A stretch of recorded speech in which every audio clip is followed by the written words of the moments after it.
Hi నమస్తే. నేను ఒక విషయం చెప్తాను వినండి.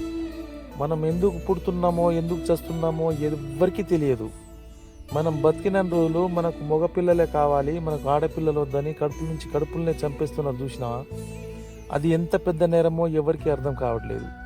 మగవాళ్ళైనా, ఆడవాళ్ళైనా అంతా మన కడుపులనే పుడుతున్నారు కాబట్టి మనం ఇద్దరిని సమానంగా చూసుకోవాలి. ఒకవేళ మగపిల్లలు లేని వారు పేరెంట్స్ ఎవరైనా ఉంటే ఎవ్వరు బాధపడకండి.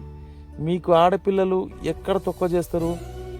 ఏ పోటీలో అయినా పంపండి, ఏ చదువుకైనా పంపండి, పై స్థాయికి పోతారు. మిమ్మల్ని మళ్ళీ రిటర్న్ గిఫ్ట్గా మీకు చూసుకుంటారు వాళ్ళు. మగపిల్లల్ని చూసుకున్నట్టు ఆడపిల్లల్ని కూడా గౌరవించండి, చూసుకోండి. ఒకటి చూడండి ఒకసారి, మనకు అమ్మ కావాలి, భార్య కావాలి, చెల్లి కావాలి, అక్క కావాలి, మనకు మేడం కావాలి, అన్నిట్లో ఆడోళ్ళు కావాలి. కానీ మన కడుపులో మాత్రం ఆడపిల్లలు వద్దు.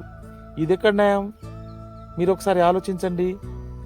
ఆడపిల్లలకు ఎవ్వరూ తక్కువ అంచనా వేయకూడదు. మన అమ్మ ఎలాగో, చెల్లి ఎలాగో, అలాగే మన కడుపులో కూడా మనకు బిడ్డ కూడా కావాలి. అది గుర్తుపెట్టుకోండి. Thank you.